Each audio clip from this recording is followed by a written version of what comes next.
이 양배추, 사과, 당근, 이 주스도 정말 많이 갈아 먹어요. 이 세 가지를 함께 갈아 드시면 정말 좋은 장수식품이 돼요. 당근은 혈액 생성을 촉진시키고 혈액순환을 원활하게 해서 눈 건강을 좋게 하는 효능이 있고, 사과는 피로를 회복시키고 기관지를 촉촉하게 해서 천식을 예방시키는 효과도 있잖아요, 배처럼. 또 세 가지 모두 식이섬유가 풍부해서 장 건강에 정말 좋은데, 장 운동을 촉진하고 변을 묽게 해서 배변 활동에 도움을 주게 되죠. 이 세 가지를 함께 드시면 이런 효능들이 극대화돼서 정말 보약이나 다름없는 음식이 되죠. 그런데 생으로 드시라니까 혹시 농약이 걱정되시기도 하죠. 오늘 영상에서는 양배추가 농약 범벅이라는 소문이 있는데, 정말 양배추가 농약 범벅인지 재배 과정을 한번 살펴보면서 알아볼게요. 양배추를 키울 때 농약을 많이 치는 거는 사실이에요. 여러분, 요즘 많이 드시는 양배추는 과연 어떻게 드시고 계신가요? 양배추가 건강에 좋다는 사실은 다들 알고 계시죠? 양배추는 특히 위 건강에 좋은 대표적인 채소로 알려져 있는데, 이 양배추를 이용한 위장약이 많이 만들어지는 만큼 위장에 좋은 영양소가 많이 함유되어 있어요. 양배추는 위장뿐 아니라 여러 가지 몸에 좋은 효능이 있는 풍부한 성분들이 함유가 되어 있는데, 근데 이런 양배추도 잘못 드시면 오히려 건강에 독이 될 수 있다는 사실 알고 계신가요? 먼저 양배추의 부작용과 양배추의 효능 세 가지, 그리고 양배추와 함께 먹으면 보약이 되는 음식과 먹는 방법까지 양배추에 대한 모든 것을 알려드릴게요. 이 양배추에는 칼륨, 칼슘, 비타민 C, 비타민 U, 식이섬유, 정말 많은 성분을 함유하고 있죠. 근데 비타민 C는 들어봤는데 비타민 U? 이건 뭘까요? 사실 비타민 U는 비타민은 아니에요. 비타민 U는 그 S메틸메티오닌이라는 성분인데, 궤양 치료에 효과가 좋다는 것이 알려지면서 비타민 U로 불러요. U는 그 궤양에 얼서 그 영어의 첫 글자 U를 가져와서 비타민 U라고 하는 것인데, 성분만 봐도 알 수 있듯이 양배추의 첫 번째 효능이 위장을 튼튼하게 한다는 거예요. 바로 위식도의 염증을 가라앉히는 데 효능이 있고, 위에 염증이 있어 빨갛게 헐어있는 분들이 있는데, 이런 분들은 공복에 명치 끝, 배 윗부분, 명치 있는 부분이 쓰리고 아픈 통증이 발생될 수 있죠. 이런 통증 원인이 염증 때문인데, 이 염증을 비타민 U, S메틸메티오닌이 완화시키는 데 도움을 주고, 비타민 U는 위점막에서 분비하는 호르몬인 이 프로스타글란딘의 생성을 촉진해서 위산으로부터 위벽을 보호해요. 또 위염과 위궤양도 억제해주는 작용을 같이 가지고 있고, 위암이 발생되는 것까지 예방하는 효능이 있죠. 또 비타민 U는 간의 해독작용에 중요한 역할을 하는 글루타치온의 생성을 촉진해서 활성산소를 제거해서 간세포의 손상도 예방할 수 있어요. 그래서 간 기능을 개선하는 데도 도움을 줄 수가 있죠. 사실 이 비타민 U는 십자화과 채소에는 풍부하게 함유가 되어 있어요. 십자화과 채소라면 뭐 양배추, 브로콜리, 배추부 등등이 포함되죠. 100g당 약 비타민 U가 함량이 약 배추에는 39mg, 무에는 11mg, 브로콜리에는 18mg, 양배추에는 무려 46mg로 이 십자화과 채소 중에서 가장 많은 함량이 들어있고, 양배추는 부위에 따라서도 비타민 U 함량이 달라져요. 푸른색의 겉잎, 하얀색의 속잎, 그리고 심지로 구성되는데 100g당 겉잎에는 26.1mg, 속잎에는 46.3mg, 심지에는 30.6mg 함유가 되어 있어요. 겉잎보다 속잎에 더 많이 함유가 되어 있죠. 과일은 껍질을 꼭 함께 제가 드시라고 누누이 말씀드렸는데, 양배추는 반드시 겉잎을 드셔야 될 필요는 없겠죠. 양배추의 두 번째 효능은 항암작용을 한다는 거예요. 그리고 양배추에는 항암작용이 뛰어난 글루코시놀레이트라는 성분이 풍부한데, 이 성분은 그 미로시나아제라는 효소에 의해서 설포라판과 인돌3카비놀이라는 성분으로 전환이 돼요. 이 인돌3카비놀은 호르몬의 균형을 조절해주는 효능이 있는데, 특히 에스트로겐 대사에 영향을 미쳐서 호르몬 균형을 조절하는 데 중요한 역할을 해요. 그래서 여성 호르몬 관련 건강 문제에 도움을 줄 수가 있죠. 또한 유방암이나 자궁경부암 발생을 억제하는 기능도 하고, 미국 미시건 주립 연구팀에서 발표를 한 적이 있어요. 실제로 양배추를 일주일에 3회 이상 섭취한 여성들이 일주일에 1회만 섭취한 여성에 비해서 유방암 발생률이 약 72%나 낮은 것으로 보고했고, 또한 글루코시놀레이트는 백혈구와 면역 단백질인 사이코카인 조율 능력이 굉장히 뛰어나서 방광암이나 유방암, 간암 등의 강력한 항암 효과를 보이는 것으로 알려져 있어요. 양배추의 세 번째 효능은 정말 중요한 효능인데, 바로 몸에 진액을 보충해주는 효능이에요. 몸에 진액이 부족하면 아무리 좋은 약을 드셔도 효과를 못 봐요. 온몸 구석구석 질병에 걸릴 가능성이 높아져요.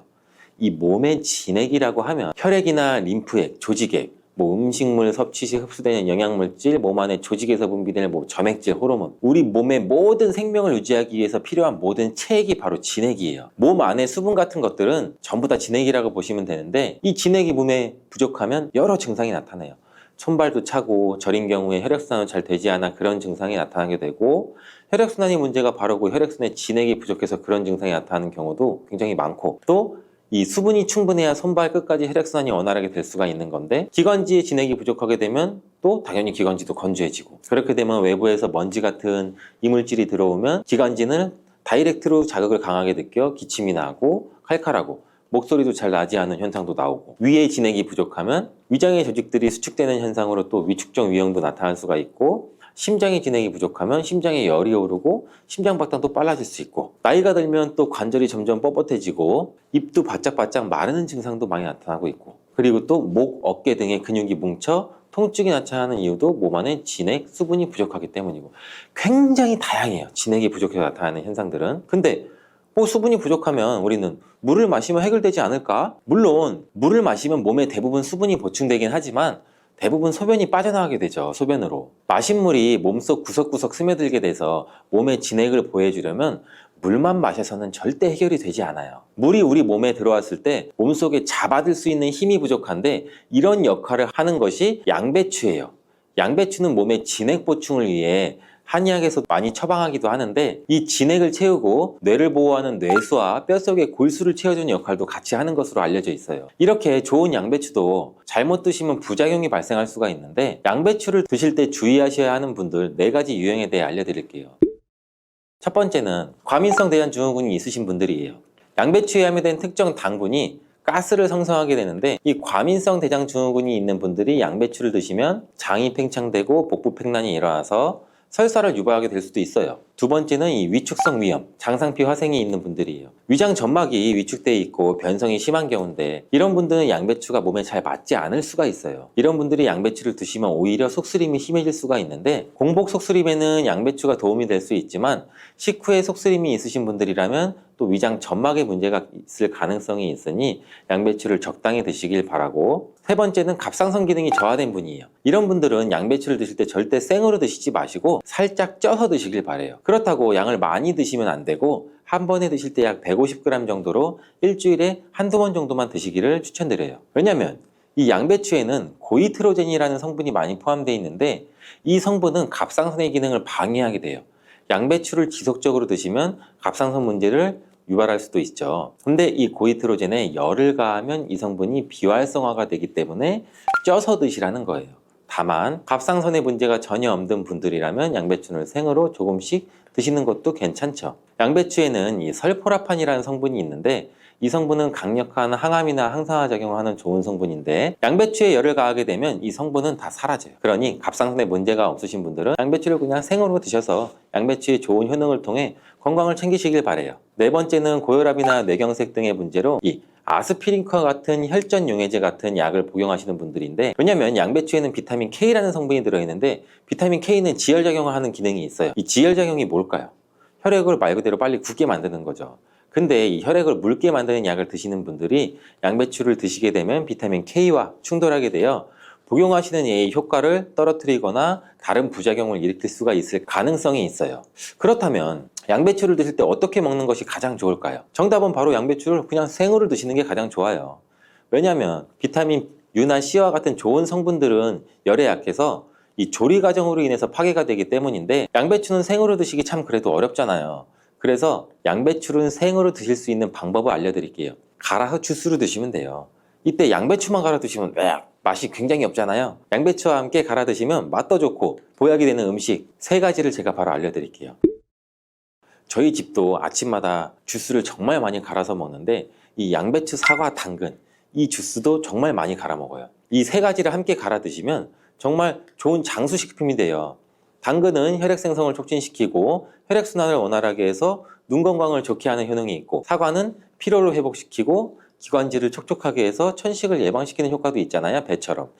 또 3가지 모두 식이섬유가 풍부해서 장 건강에 정말 좋은데, 장 운동을 촉진하고 변을 묽게 해서 배변 활동에 도움을 주게 되죠. 이 3가지를 함께 드시면 이런 효능들이 극대화돼서 정말 보약이나 다름없는 음식이 되죠. 그런데 생으로 드시라니까 혹시 농약이 걱정되시기도 하죠. 오늘 영상에서는 양배추가 농약 범벅이라는 소문이 있는데 정말 양배추가 농약 범벅인지 재배 과정을 한번 살펴보면서 알아볼게요. 양배추를 키울 때 농약을 많이 치는 것은 사실이에요. 지금 보고 계신 것이 약 40일 정도 된 양배추예요. 모공이 되는 사이즈죠. 이때부터 농약을 많이 치게 돼요. 다음으로 60일 정도 된 양배추이고 이때도 우리가 알고 있는 양배추의 모양은 아니죠. 아직 더 많이 자라야 돼요. 다음은 100일 정도 재배된 양배추예요. 입이 생각보다 크죠. 양배추의 모양은 보통 동그라니 공처럼 생겼는데 이것은 꼭 다른 채소처럼 생겼어요. 120일 정도 되면 이렇게 자라는데 가운데 보이시나요?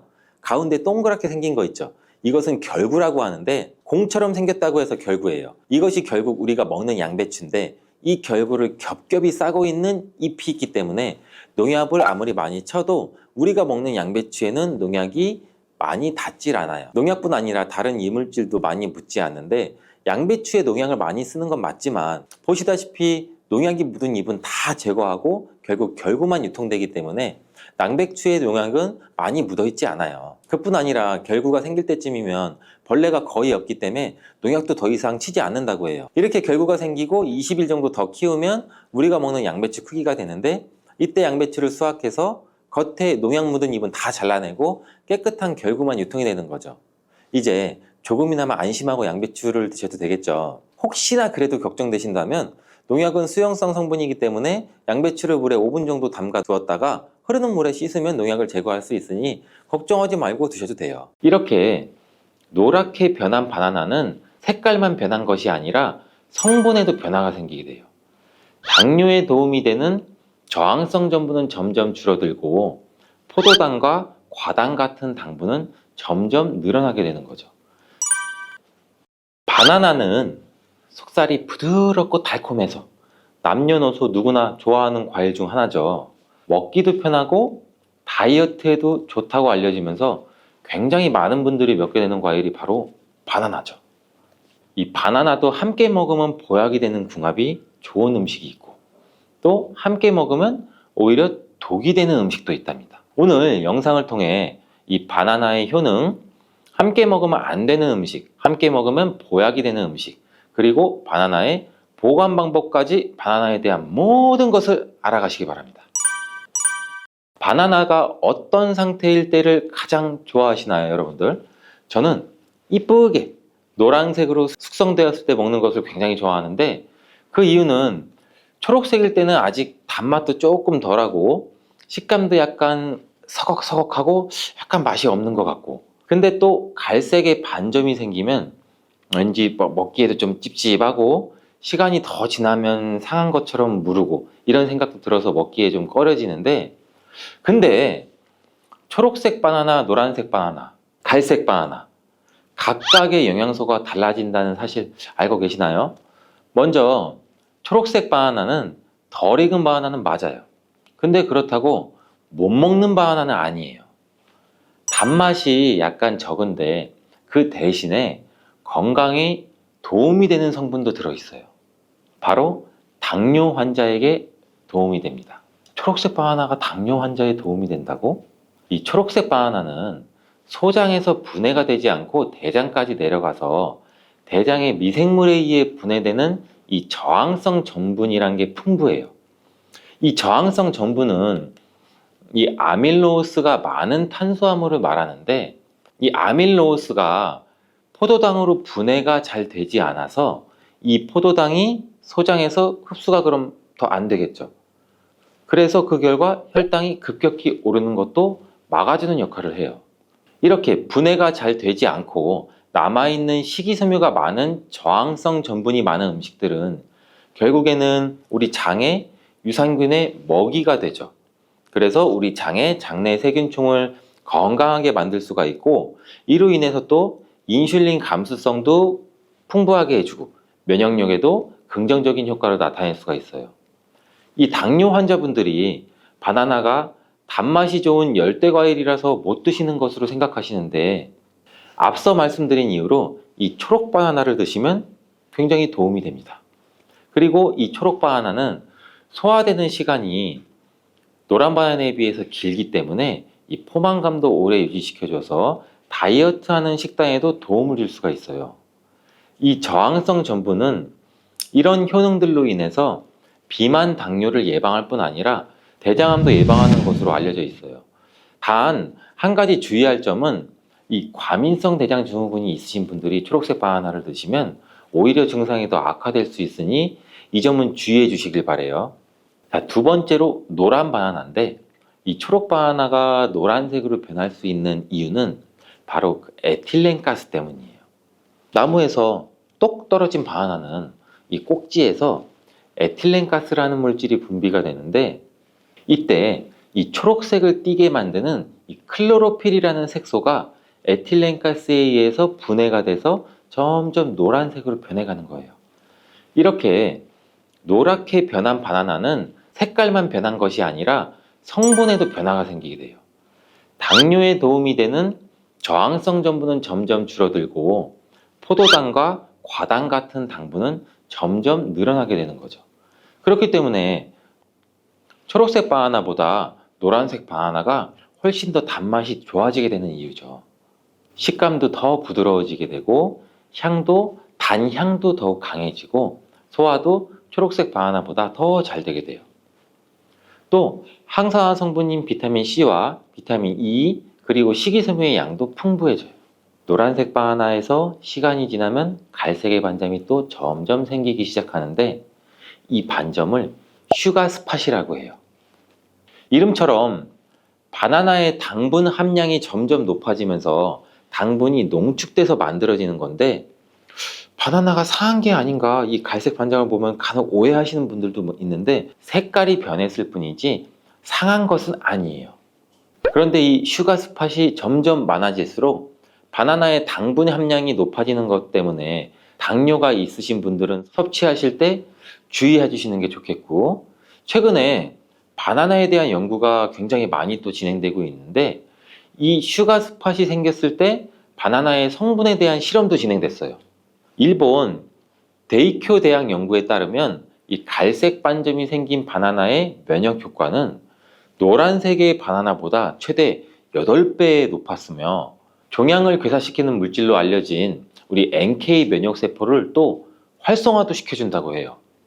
이 NK 면역세포는 바이러스에 감염된 세포나 암세포를 직접 파괴하는 역할도 하고 이 TNF라는 종양괴사인자를 분비해서 비정상세포의 증식도 억제하고 암세포의 자살도 유도한다고 해요.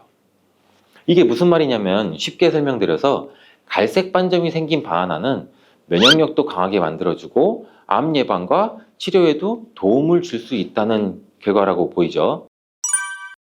이 바나나에 함유되어 있는 성분을 살펴보면 흔히 알고 있는 칼슘, 마그네슘, 다양한 미네랄도 풍부하게 함유되어 있잖아요.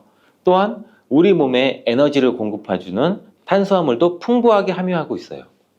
운동 경기를 우리가 TV로 보다 보면 선수들이 중간에 바나나를 먹는 장면을 볼 수 있는데 운동 중에 바나나를 먹으면 이 풍부한 탄수화물로 인해 에너지를 빠르게 공급해줘서 이 폭발적인 힘을 내는데도 도움을 줄 수 있다고 해요. 나이가 들면서 점점 몸 안의 호르몬이나 에너지 균형도 깨지고 건강도 점점 안 좋아지게 되는데 특히 혈관 건강에 문제가 생기는 경우가 굉장히 많이 있어요. 이 혈관 건강에 문제가 생기면서 나타나는 대표적인 증상이 고혈압이 되겠죠.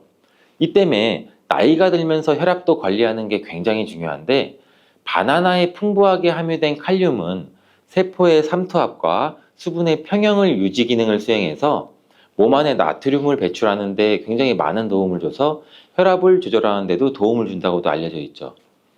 성인의 하루 칼륨의 권장 섭취량이 남성은 약 한 4,700ml 정도 되고 여성은 3,500ml 정도 되는데 실제로 섭취하는 칼륨의 양은 남성은 55%, 여성은 75% 정도만 섭취하는 것으로 통계를 통해 확인할 수도 있어요. 칼륨이 체내에서 부족하게 되면 혈압도 오르고 우리 심장에 무리도 줄 수 있으면서 이 근육의 경련도 일어나게 돼요. 또 힘이 빠지는 무기력증 등의 대표적인 증상도 나타날 수가 있죠. 또 바나나 한 개에는 하루 권장 섭취량의 약 15%의 칼륨이 함유되어 있어 우리가 부족한 칼륨을 보충하는데 탁월한 도움도 줄 수 있죠. 또 바나나에는 비타민 B6도 풍부한데 이 비타민 B6는 피리독신이라고 불리우는데 인체의 기능을 정상적으로 유지하는 데 굉장히 중요한 역할을 하는 수용성 비타민이에요. 이 비타민 B6는 우리 신경 전달 물질을 생산하는데 특히 행복 호르몬이라고 불리는 세로토닌의 합성에도 굉장히 중요한 역할을 해요. 이 세로토닌은 행복감과 안정감을 느끼게 해주고 우리 몸의 스트레스도 완화시켜주고 또 식욕을 조절해서 체중 감량에도 도움을 주고 수면의 질도 향상시켜 피로회복에도 도움을 주는 성분이에요. 이러한 효능으로 우울증, 불안장애, 불면증 이렇게 정신질환도 같이 예방되고 치료하는 데에도 활용되는 성분이 세로토닌이에요. 쉽게 말해서 바나나를 섭취하면 행복감을 높일 수 있는데 도움을 줄 수 있다는 거죠. 또 비타민 B6는 우리 몸의 호모시스테인 농도도 조절해줘서 이 심혈관 질환이나 뇌혈관 질환도 예방하고 단백질을 분해해서 몸에 에너지를 공급하는 데도 도움을 줘서 우리 바나나를 먹으면 힘이 나는 거예요. 이렇게 좋은 효능이 있는 바나나도 함께 먹이면 오히려 독이 되는 식품이 있는데 그 첫 번째가 바로 우유예요. 엥? 우유? 바나나 우유? 이 그렇게 유명한 바나나 우유도 있는데 무슨 말을 하는 건지 이렇게 생각하시는 분들도 있죠. 맞아요. 우유에 풍부한 칼슘은 흡수가 잘 안 돼서 다른 미네랄 성분이 필요한데 대표적으로 비타민 D와 마그네슘이 칼슘의 흡수를 도와주죠. 바나나의 칼륨과 함께 우리 몸속의 나트륨을 배출해주는 효능도 극대화시켜주기도 하는데 이 우유에 풍부한 트립토판도 세로토닌의 분비도 도와줘서 바나나와 함께 행복도를 높이는데 탁월한 효능을 발휘하기도 해요. 하지만 이러한 효능도 소화를 잘 시켰을 때 이야기예요. 이 소화력이 좋은 분들한테는 이런 효능을 누릴 수 있지만 나이가 들면 들수록 소화가 잘 안 되시는 분들이 바나나와 우유를 함께 드시게 되면 이 불용성인 바나나가 위 속에 오래 남아있게 되고 바나나의 유기산과 당분이 우유의 풍부한 단백질, 칼슘과 결합해서 소화가 더 어려워지게 된다고 해요. 바나나가 우유의 결합물이 위와 장에서 과발효가 일어나고 소화기관에 무리가 주게 된다는 얘기죠. 이렇게 되면 위염이나 식도염 등 다양한 질환이 나타날 수 있고 계속되면 만성질환이 나타날 수도 있고 위 건강이 안 좋으신 분들이나 위가 약하신 분들, 소화가 잘 안 되시는 분들은 주의해서 드시라고 말씀을 드리는 거예요. 그렇다면 장 건강에 도움을 주는 바나나와 함께 먹으면 좋은 음식은 없을까요? 있습니다. 바로 오트밀이에요. 바나나에 함유한 섬유질은 대부분 불용성이기 때문에 이 장내의 이물질을 흡착해서 변의 부피를 크게 하는 데는 도움을 줄 수 있어요. 이 때문에 바나나를 지속적으로 먹으면 좀 과하게 먹으면 변비에 걸리기도 하죠. 이를 방지하려면 수용성 섬유질이 필요한데 오트밀에는 이 수용성 섬유질이 50% 이상이나 함유되어 있어서 바나나와 오트밀을 함께 섭취하게 되면 섬유질의 균형이 잘 맞아서 변을 무르게 해서 배변도 원활하게 해주고 장 건강에도 도움을 줄 수 있답니다. 또한 이 콜레스테롤의 배출도 도와줘서 혈관 내의 나쁜 콜레스테롤의 수치도 낮추는 데에도 도움을 줄 수가 있고요. 바나나와 함께 독이 되는 음식 두 번째는 바로 고구마예요. 고구마는 바나나와 함께 다이어트에 도움이 되는 음식으로 함께 섭취하는 경우가 종종 있는데 이 고구마와 바나나는 복합 탄수화물이 풍부해서 포만감을 길게 유지해줘서 다이어트에 물론 도움이 될 수 있어요. 하지만 한 가지 문제가 있는데 바나나와 고구마 둘 다 칼륨 함량이 높다는 거예요. 칼륨은 과다하게 섭취하게 되면 우리 몸에 고칼륨 혈증을 일으킬 수도 있고 이로 인해서 무력감이나 피로감, 메스꺼움, 구토, 호흡곤란 이런 증상도 올 수가 있으며 심한 경우 저혈압이나 부정맥, 근육마비나 심장마비 이런 심각한 부작용도 나타날 수가 있는데 소량 섭취하면 큰 문제가 되지 않지만 과량 섭취 시 신장이 약하신 분들 또 몸에서 칼륨 배출이 원활하지 않기 때문에 고구마와 바나나를 지속적으로 과다하게 함께 드시게 되면 신장도 망가뜨릴 수가 있어서 이런 점을 주의하면 좋다고 말씀드리는 거예요. 바나나와 함께 먹으면 보약이 되는 음식은 오트밀에 이어서 파인애플이 있어요. 이 바나나와 파인애플에는 브로멜라인이라는 효소가 풍부한데 이 효소는 운동 후에 생기는 근육의 염증을 빠르게 회복시키고 또한 근육의 피로 회복에도 도움을 주는 것으로 알려져 있어요. 또한 바나나와 파인애플을 함께 드시게 되면 단백질 분해를 극대화해서 소화도 돕고 소화기 질환에도 예방하는 효과를 가져요. 바나나와 함께 먹으면 보약이 되는 음식, 이 세 번째는 바로 카카오예요.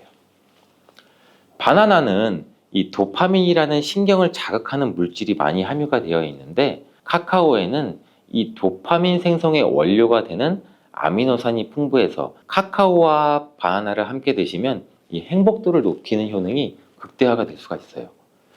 카카오에는 폴리페놀과 이 플라보노이드 등의 항산화 물질이 풍부해서 우리 몸의 활성산소도 제거해주고 세포의 노화도 방지해줘요.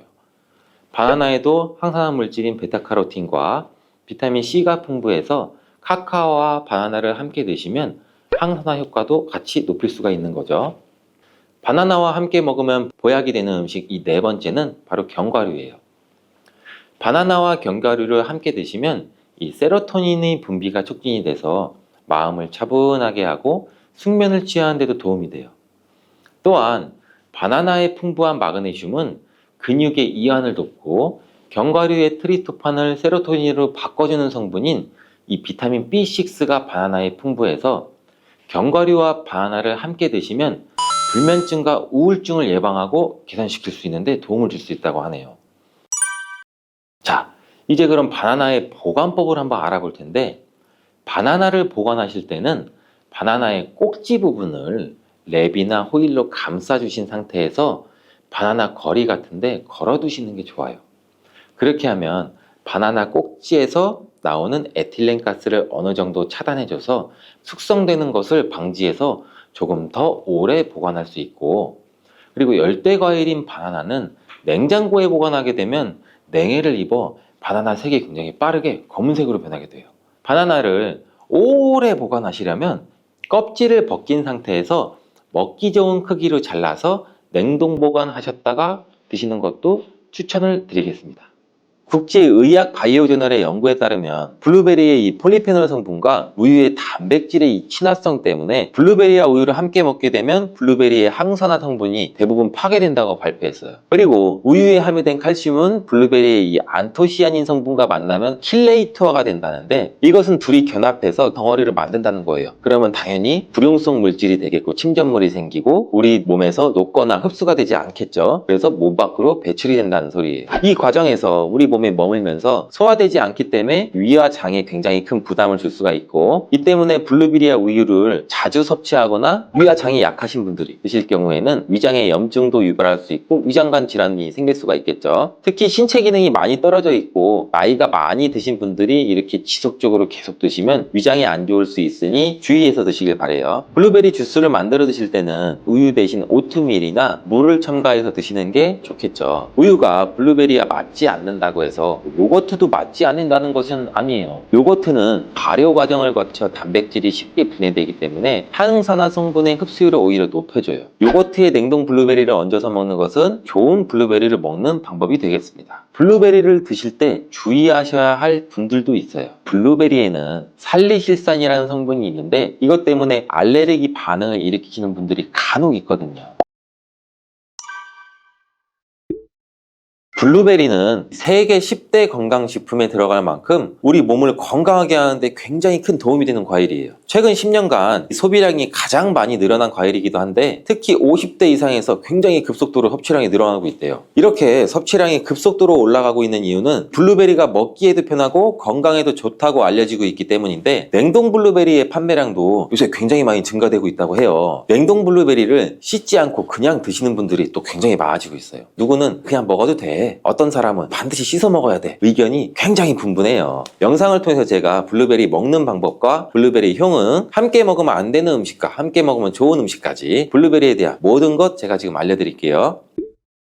먼저 냉동 블루베리를 씻어야 되느냐 그냥 먹어도 되느냐 제가 정리해 드릴게요. 결론부터 말하자면 씻어서 드시는 것이 안전하다입니다. 먼저 냉동 블루베리를 구입하셨다면 식품의 유형을 한번 확인하시기 바래요. 식품 유형에 과체 가공품이라고 적혀 있다면 씻어서 냉동한 블루베리이기 때문에 그냥 드셔도 되시긴 해요. 근데 식품 유형에 농산물이라고 표기가 되어 있다면 이것은 씻지 않고 냉동되어 유통된 블루베리이기 때문에 반드시 씻어서 드시는 게 좋아요. 근데 간혹 식품 유형이 표기가 되어 있지 않은 제품들도 있는데 이런 제품은 당연히 씻어 드시는 게 좋겠죠. 2022년 한국소비자연맹에서 현재 시중에 판매되고 있는 냉동과일, 블루베리, 망고, 딸기 등등 제품을 선정해서 안전성 평가를 했는데 과체 가공품 같은 세척과일 제품에서 미생물, 잔류농약, 곰팡이, 독소 등의 검사에서 규격 기준에는 적합하긴 했지만 이 미생물과 잔류농약이 검출된 제품들도 있었어요. 이 자료를 바탕으로 한다면 이 냉동 블루베리 제품도 이미 씻어서 유통이 되고 있다고 할지라도 한 번 정도는 씻어 드시는 게 좋겠어요. 블루베리 씻는 방법은 흐르는 물에 약 30초 정도만 씻어주면 되는데 깨끗이 빡빡 씻는다고 블루베리를 물에 오래 담가두거나 흐르는 물에서도 오래 씻으면 안 돼요. 블루베리에 함유된 안토시아닌 성분은 수용성이기 때문에 영양소가 다 빠져나가 버릴 수 있어요. 잔류 농약 또한 수용성이기 때문에 흐르는 물에 약 30초 정도만 씻어도 충분하니 걱정 말고 드셔도 괜찮습니다. 블루베리는 특별히 생과일보다 냉동 블루베리가 이 안토시아닌 함량이 높다고 해요. 이 시드니의 뉴사우스 웨일즈 대학의 연구진이 블루베리를 건조, 냉장, 냉동했을 때 핵심 영양소가 어떻게 변화되는지 실험을 했는데 안토시아닌의 함량이 블루베리 1g당 생과일일 때는 7.2mg, 냉장 보관했다가 2주가 지났을 때는 5.7mg로 줄었고 건조했을 때는 4.3mg로 더욱 줄었대요. 근데 냉동 한 달 후에는 8.1mg으로 오히려 생과일 때보다 늘어났고 냉동 3달이 지나자 7.9mg로 소폭 줄었지만 역시 생과일 때보다 많은 함량이 확인되었다고 해요. 실험 결과로만 보면 블루베리는 냉동으로 드시는 것이 가장 많은 영양분을 섭취할 수 있다는 말이 되겠네요. 추가로 눈 건강이나 심혈관 질환, 당뇨 등에 도움이 많이 되는 시중에 이 안토시아닌 함량이 개런티된 영양제도 많이 나와 있으니 꼭 블루베리나 빌베리와 같은 영양제를 드시려면 건강기능 식품으로 제조된 안토시아닌이 최소 50mg 개런티된 제품을 드시는 게 굉장히 좋겠죠. 그렇다면 다른 채소나 과일은 냉동했을 때 핵심 영양소의 함량이 어떻게 될까요? 이 영양소에 따라 보존력이 강한 것도 있고 약한 것도 있는데 딸기의 한 종류인 이 라즈베리는 폴리페놀 성분이 핵심 영양소예요. 생과일일 때보다 냉동일 때가 킬로그램당 폴리페놀 함량이 약 100mg 정도 상승하는 것으로 나타났고 당근의 경우에는 핵심 영양소가 이 베타카로틴이라는 거 많이들 알고 계시잖아요. 냉동 보관했을 때 3개월이 지나면 베타카로틴의 함량이 현저히 떨어져요. 이렇듯 냉동 채소, 냉동 과일은 핵심 영양 성분에 따라서 함량이 높아질 수도 있고 낮아질 수도 있어요.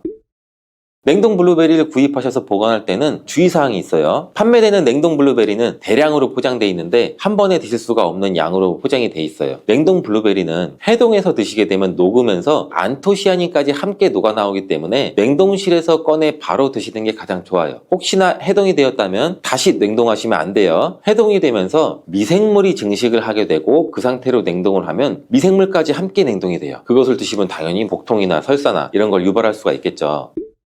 블루베리의 핵심 영양소인 안토시아닌은 폴리페놀의 일종으로 식물에 굉장히 많이 함유된 청자색을 띠는 성분이에요. 블루베리의 색깔이 짙은 보라색을 띠는 것은 바로 이 안토시아닌 성분 때문에 그런데 안토시아닌의 과일변 함량에서는 빌베리, 블루베리가 가장 높은 함량을 가지고 있는 것으로 알려져 있는데 안토시아닌 함량이 높고 좋은 빌베리일수록 우리가 먹었을 때 입안에 보랏빛으로 착색이 심하게 되는 경우가 많아요. 인공색소가 아니기 때문에 전혀 걱정 안 하셔도 되고 10분 정도 지나면 자연히 없어지니 시중에 빌베리, 블루베리가 포함된 건강기능 식품을 드셨을 때 오히려 착색이 되더라도 전혀 걱정하지 않으셔도 돼요. 안토시아닌의 가장 큰 효능은 눈을 건강하게 한다는 것. 이 안토시아닌은 로놉신의 제합성을 촉진시켜서 이 시력을 보호하고 백내장이나 안구건조 등 망막염 등 눈질환을 예방하기도 해요. 눈의 피로와 노화를 방지해서 초기 근시도 예방하는 것으로 알려져 있는데 강력한 항산화 물질인 이 안토시아닌은 우리 몸의 활성산소를 제거해서 세포의 노화를 방지 방지해주는데 뇌 세포의 노화까지 같이 예방을 해준다고 해요. 폴리페놀 성분인 이 안토시아닌은 우리 뇌의 신경세포를 보호해주고 신경 전달 물질의 분비를 촉진시켜 뇌 기능도 향상시켜주면서 뇌의 해마를 자극해서 기억력도 향상시키고 치매를 예방하는 데도 도움을 줄 수가 있다고 해요. 이 테로스틸벤 성분이 뇌의 신경 전달 물질인 도파민과 노르에피네프린의 분비를 촉진시켜서 집중력을 향상시키는 데에도 도움을 주는 것으로 알려져 있고요. 간단히 말하자면 블루베리를 꾸준히 섭취하시면 기억력, 집중력을 향상시키고 치매를 예방하는 데에도 조금이나마 도움을 줄 수 있다는 거예요. 또한 활성산소를 제거하는 이 안토시아닌은 피부 미용에도 굉장히 좋은 효능을 발휘하는데 이 피부 노화를 방지할 뿐만 아니라 염증을 제거하고 억제하는 효과도 있어 여드름 피부를 개선하는 데에도 도움이 돼요. 또한 비타민과 미네랄이 풍부해서 피부를 건강하게 유지하고 풍부한 안토시아닌과 비타민C는 피부의 수분을 유지하는 데도 도움을 주고 주름도 예방하고 피부 톤도 밝게 하는 데도 도움을 줄 수가 있죠. 그리고 풍부한 식이섬유는 장의 운동을 촉진시켜주고 장내의 노폐물도 흡착하고 배출을 시켜서 피부 트러블 개선하는 효과도 같이 가지고 있어요. 나이가 들면서 머리 숱도 줄어들게 돼서 탈모를 걱정하시는 분들도 굉장히 많은데 블루베리가 탈모 예방에도 굉장히 효과적이에요. 블루베리에 들어있는 이 안토시아닌은 튼튼한 모발이 자라날 수 있도록 모낭세포를 자극해주고 두피세포의 노화를 예방해서 탈모를 또 예방하게 되는 거예요. 블루베리에 함유된 또 비타민C는 머리카락 조직 형성에 필수적인 성분이고 콜라겐 생성을 촉진시킬 수 있는 성분이어서 모발을 강화하고 두피 건강을 증진하는 데에도 굉장히 큰 도움이 돼요. 항산화 성분이 안토시아닌은 머리카락 세포도 송산시키는 이 자유라디칼을 제거하고 머리카락 손상을 예방하는 데 도움이 돼서 탈모를 또 예방하는 그런 원리죠. 블루베리는 당뇨의 위험이 있는 분들한테 굉장히 큰 도움이 되거든요. 블루베리, 빌베리는 혈당 수치를 낮춰주고 당분을 에너지원으로 사용하는 이 신진대사의 과정을 촉진해주는 효능이 있어요. 미국의 당뇨병 협회는 빌베리, 블루베리를 당뇨병 슈퍼푸드라고 부르면서 블루베리를 꾸준히 드시면 인슐린 감수성을 향상시키고 혈당을 낮추는 데 도움이 된다고 발표했어요. 블루베리에 대한 연구를 굉장히 많이 진행을 했는데 하루에 약 150g의 블루베리를 섭취한 실험군은 혈당 스파이크의 발생이 현저히 낮아졌고 인슐린 수치 또한 낮아진 것으로 확인되었다고 발표했어요. 블루베리에 함유된 이 안토시아닌뿐만 아니라 칼륨, 비타민 B6는 또 심장 건강을 지키는 데 굉장히 큰 도움을 주는데 이 성분은 우리 몸의 콜레스테롤과 혈액의 지방을 감소시켜서 혈액순환을 또 원활하게 해준다고 해요. 이러한 효능으로 심장마비나 협심증을 일으키는 죽상동맥경화증을 예방하는 데 굉장히 큰 도움을 주게 되죠. 또한 호모시스테인이 우리 몸에 과다하게 축적이 되면 혈관을 손상시켜요. 그리고 혈전을 생성해서 이 심장마비, 뇌졸중 이런 심혈관 질환을 유발할 수 있는데 블루베리의 풍부한 엽산과 비타민 B6는 호모시스테인의 축적을 방지해서 심혈관 질환도 예방할 수가 있어요. 블루베리를 많이 드시는데 이 블루베리 잎에는 관심이 별로 없는 것이 사실이에요. 블루베리 잎이 열매의 항산화 효능보다는 뛰어나다고 하는 사실 알고 계신가요? 블루베리 잎은 열매보다 이 안토시아닌 함량이 또 높고 또한 폴리페놀의 일종인 클로로겐산의 함량도 높아서 열매보다 항산화 효과가 20배에서 30배 정도 높은 것으로 알려져 있어요.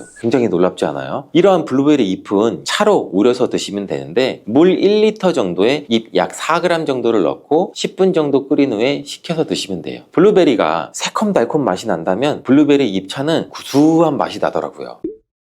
이렇게 좋은 블루베리도 함께 먹으면 안 되는 음식이 있는데 바로 우유예요. 깜짝 놀라지 않으셨나요? 보통 냉동 블루베리를 우유와 함께 믹서기에 갈아서 주스로도 쉐이크로도 많이 드시는데 이렇게 되면 블루베리의 영양소가 파괴가 돼요. 국제의학 바이오저널의 연구에 따르면 블루베리의 이 폴리페놀 성분과 우유의 단백질의 이 친화성 때문에 블루베리와 우유를 함께 먹게 되면 블루베리의 항산화 성분이 대부분 파괴된다고 발표했어요. 그리고 우유에 함유된 칼슘은 블루베리의 이 안토시아닌 성분과 만나면 킬레이터가 된다는데 이것은 둘이 견합해서 덩어리를 만든다는 거예요. 그러면 당연히 불용성 물질이 되겠고 침전물이 생기고 우리 몸에서 녹거나 흡수가 되지 않겠죠. 그래서 몸 밖으로 배출이 된다는 소리예요. 이 과정에서 우리 몸에 머물면서 소화되지 않기 때문에 위와 장에 굉장히 큰 부담을 줄 수가 있고 이 때문에 블루베리와 우유를 자주 섭취하거나 위와 장이 약하신 분들이 드실 경우에는 위장에 염증도 유발할 수 있고 위장관 질환이 생길 수가 있겠죠. 특히 신체 기능이 많이 떨어져 있고 나이가 많이 드신 분들이 이렇게 지속적으로 계속 드시면 위장에 안 좋을 수 있으니 굉장히 주의해서 드시길 바래요. 블루베리 주스를 만들어 드실 때는 우유 대신 오트밀이나 물을 첨가해서 드시는 게 좋겠죠. 우유가 블루베리와 맞지 않는다고 해서 요거트도 맞지 않는다는 것은 아니에요. 요거트는 발효 과정을 거쳐 단백질이 쉽게 분해되기 때문에 항산화 성분의 흡수율을 오히려 높여줘요. 요거트에 냉동 블루베리를 얹어서 먹는 것은 좋은 블루베리를 먹는 방법이 되겠습니다. 블루베리를 드실 때 주의하셔야 할 분들도 있어요. 블루베리에는 살리실산이라는 성분이 있는데 이것 때문에 알레르기 반응을 일으키시는 분들이 간혹 있거든요. 블루베리를 드시면 입술이 붓거나 간지럽거나 복통과 설사의 증상이 나타난다면 즉시 블루베리 섭취를 중단하셔야 돼요. 그리고 블루베리에는 혈액을 묽게 만드는 비타민 K가 풍부하게 함유되어 있는데 심장질환이나 뇌혈관 질환으로 이미 아스피린과 같은 혈전 용해제를 복용하시고 계신 분들이 블루베리를 과다하게 섭취하게 되면 문제가 발생할 수 있으니 적당히 드시길 바래요. 또한 사람에 따라서 블루베리가 일시적으로 혈당을 낮추는 효과도 가지고 있기 때문에 당뇨가 있는 분들이 블루베리를 과하게 섭취할 경우에는 저혈당 증세도 나타날 수 있어요. 어떤 음식이든 각자 우리 몸의 체질에 맞게 드시는 게 가장 좋겠죠. 사과의 유기산과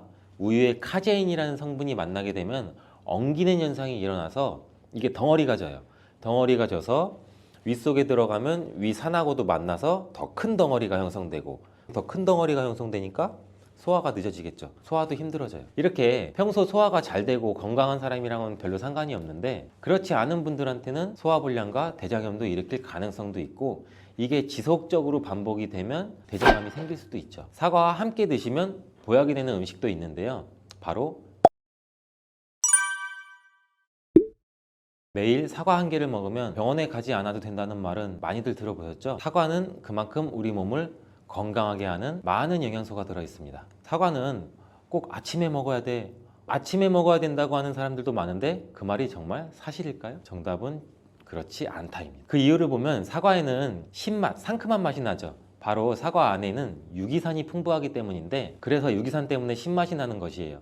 이 유기산은 우리 몸에 이로운 정도 있지만 평소에 속쓰림이 자주 있거나 위염, 식도염이 있는 분들이 아침에 공복에 사과를 먹게 되면 우리 몸의 위 점막에 심한 자극을 줄 수 있어요. 빈속에 안 그래도 속이 쓰리신 분도 많은데 음식물이 있을 때 위 안에서 위산이 분비되고 위액이 분비돼야 중화가 되면서 우리 위도 코팅이 되고 건강한데 음식이 없을 때 위산이 분비되면 오히려 위벽을 깎아먹게 되는 효과를 나타내거든요. 그래서 평소에 위가 약하거나 위염이 있으신 분들, 역류성 식도염이 있으신 분들 이러신 분들 같은 경우에는 공복에 사과를 드시는 게 오히려 독이 될 수가 있습니다. 또한 마늘과 파 같은 음식은 열을 내는 음식이라고 하면 우리 사과는 우리 몸을 차갑게 하는 과일이라서 몸이 찬 분들은 사과를 드실 때 또 주의를 하셔야 돼요. 위염 같은 증상이 있는 분들은 공복에 사과를 드시면 사과가 소화도 되지 않고 설사를 하게 될 가능성도 높고 평소에 아랫배가 차거나 손발이 차서 수족냉증에 걸리신 분들도 많으시고 혈액순환도 안 되고 또 생리기간 중에 있으신 여성분들도 사과를 드실 때는 주의하셔야 됩니다. 이런 분들이 사과를 드실 때는 아침에 공복보다는 아침 식사 후에 드시는 게 좋고 사과를 보관할 때도 보통 냉장고에 보관했다가 차게 해서 꺼내 드시잖아요. 냉장고에서 꺼낸 사과를 바로 드시면 시원하고 아삭해서 맛있죠.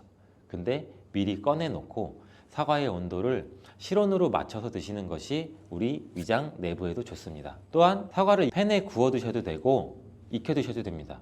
그렇다면 왜 아침에 먹는 사과가 보약이라는 말이 굉장히 우리가 많이 알고 있을까요? 건강하신 분들은 사과를 아침 공복에 드시면 더욱 좋은데 그 이유는 사과에는 펙틴이라는 식이섬유가 풍부해 우리 장 운동을 활발하게 하고 장내 노폐물을 배출하는 데 도움을 줘 하루를 건강하게 시작할 수 있기 때문입니다. 한 가지 꼭 기억하셔야 할 점은 사과를 껍질째 드셔야 한다는 것입니다. 실제 연구에서는 사과의 껍질에는 안토시아닌이나 퀘르세틴, 에피카테킨 같은 이러한 식물성 폴리페놀 성분이 사과의 그 과육보다 사과 껍질에 훨씬 더 많이 함유되어 있는 것이 밝혀졌고 또 이러한 껍질을 버리고 깎고 먹게 되면 사과의 좋은 영양소는 극히 일부만 드시게 되는 것이죠. 사과에는 펙틴 말고도 정말 다양한 영양소가 있는데 사과에는 어떤 효능이나 영양소가 있는지 한번 알아보겠습니다. 사과는 먼저 장을 건강하게 해줘요. 요즘 프로바이오틱스, 프리바이오틱스 굉장히 많죠, 유산균. 이렇게 사과가 천연 프리바이오틱스로서 장내 우리 몸,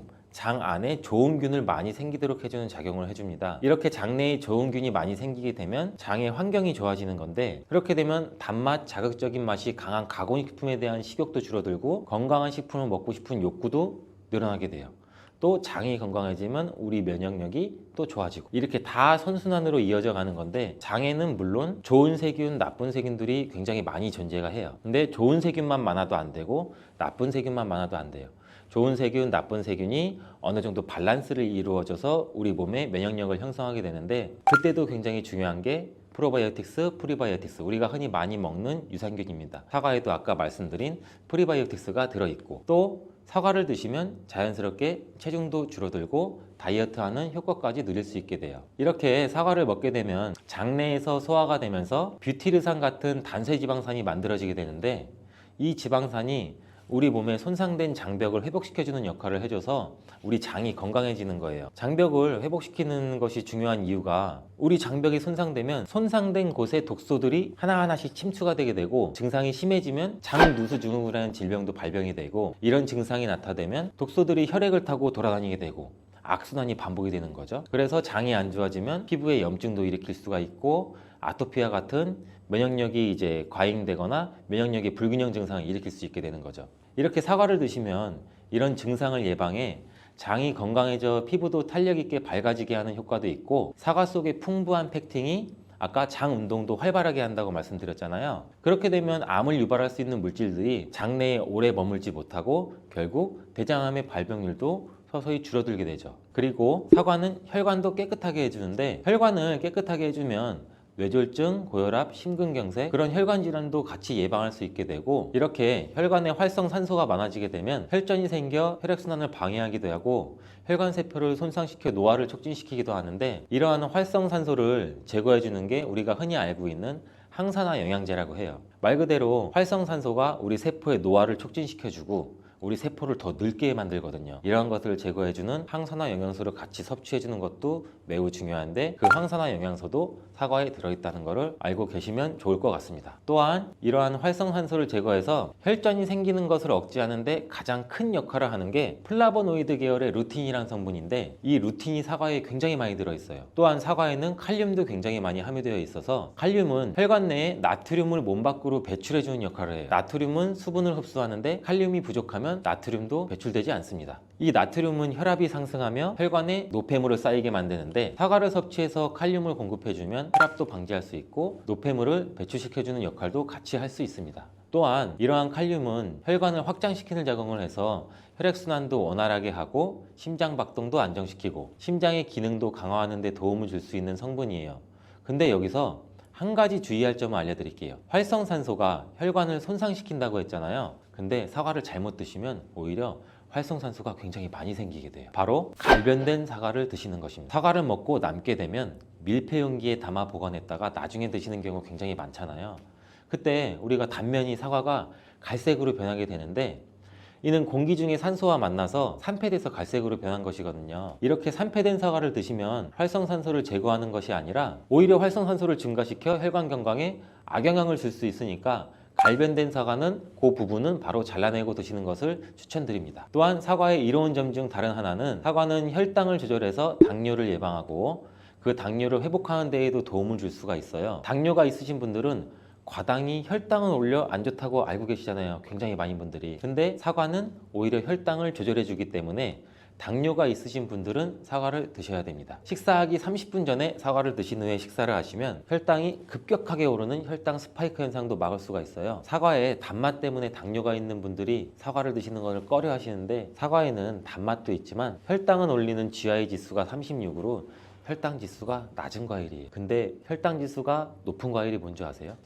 수박은 다른 거에 비해서 혈당 지수가 높기 때문에 당뇨가 있으신 분들은 조금 조심해서 드시면 좋을 것 같습니다. 실제로 대학 연구팀에서 실험한 것을 발표했는데, 건강한 사람을 대상으로 쌀밥만 먹은 경우랑 30분 전에 사과를 먹고 쌀밥을 드신 경우를 비교를 했을 때 혈당이 쌀밥만 먹은 경우보다 50% 정도로 떨어지는 것도 확인이 된 실험도 있어요. 당뇨가 있는 분들도 이제 안심하시고 식사 후에 드시지 말고 반드시 식사 30분 전에 꼭 사과를 드시고 식사를 하시길 바랍니다. 한 가지 주의할 점은, 사과를 갈아서 사과 주스로 드시게 되면 오히려 흡수가 빨라 혈당을 올릴 수가 있으니 사과를 껍질째 씹어서 천천히 드시는 게 좋을 것 같습니다. 또한 사과의 다른 효능 중 한 가지는 기관지도 깨끗하게 청소해주는 효능도 있어요. 사과에는 양파와 마찬가지로 퀘르세틴이라는 성분이 풍부하게 함유되어 있는데, 이 성분은 호흡기 점막에 생기는 염증을 가라앉히고 예방하는 효과도 있어요. 흔히 우리 요새 시중에 많이 판매되는 퀘르세틴 영양제도 있는데 이 퀘르세틴 영양제가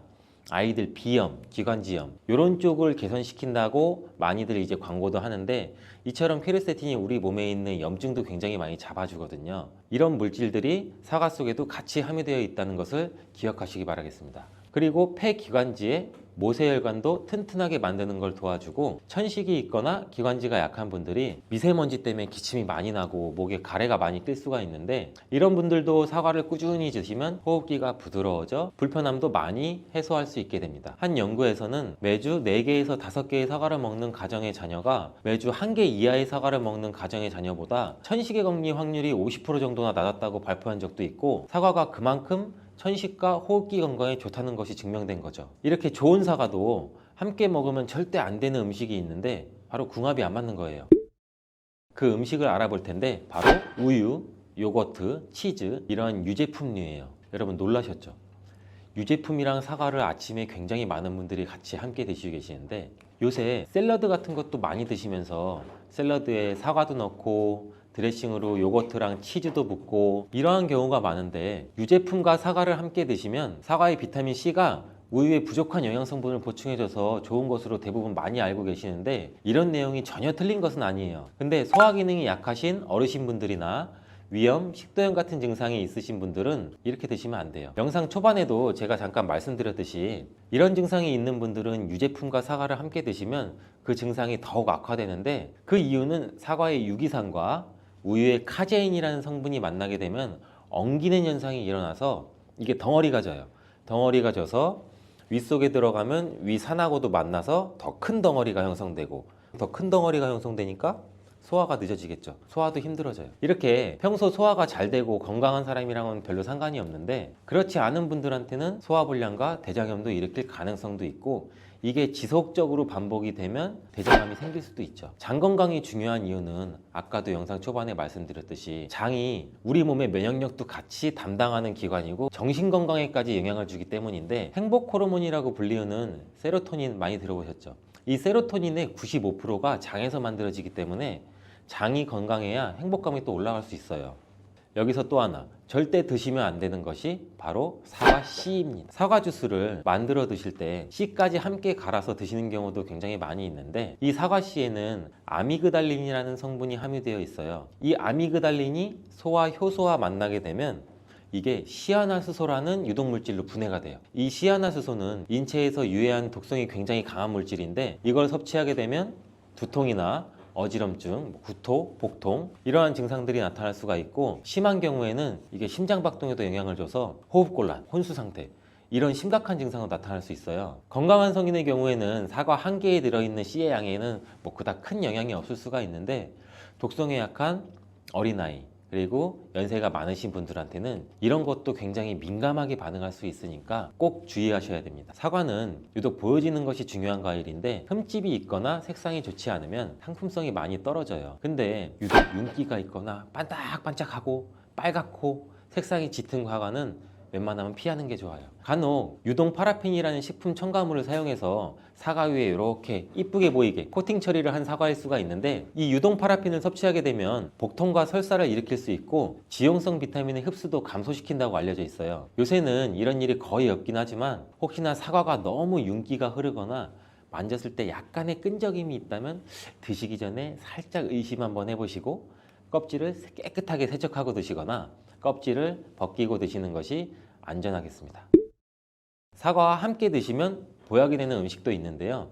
바로 비트와 당근입니다. 굉장히 유명한 주스 아시죠? ABC 주스. ABC가 바로 사과, 비트, 당근. 애플, 비트, 캐럿 이 세 가지를 갈아서 만든 주스인데 사과, 당근, 비트를 함께 드시게 되면 영양소의 흡수율이 굉장히 증가하고 서로의 시너지를 굉장히 크게 나타내요. 이 서로의 영양소를 보완해줘서 더욱 건강하게 드실 수가 있는데 또한 식이섬유가 폭발적으로 증가해서 장운동을 촉진하고 변비 예방도 탁월해져요. 그리고 사과, 당근, 비트 이 세 가지는 모두 강력한 항산화 물질이 풍부해서 체내에 있는 활성산소를 제거해서 세포의 노화도 방지해주고 몸에 활력을 불어넣어 줄 수도 있는 거예요. 함께 먹으면 보약이 되는 음식으로도 고구마도 있습니다. 이 고구마에는 베타카로틴이라는 성분이 풍부해서 항암작용과 함께 면역력도 같이 강화해 주는데 혈관 건강에도 도움을 줄 수가 있어요. 고구마를 드시면 소화가 잘 안 되는 증상도 나타날 수가 있는데 이게 왜 그러냐면 고구마 속에 함유되어 있는 아마이드라는 성분이 장에서 이상 발효를 일으켜서 가스가 차고 소화불량 증상도 같이 나타나는 건데 이때 같이 사과와 함께 드시면 사과에 함유된 펙틴이 아마이드의 이상 발효 증상을 억제해서 가스가 차는 증상을 발생하지 않도록 도와주게 돼요. 또한 이러한 사과의 효능 중 하나인 혈관을 깨끗하게 하는 것을 고구마의 베타카로틴이 도와줘서 이 효능이 극대화가 돼서 건강에 정말 좋은 음식 궁합도 될 수 있답니다.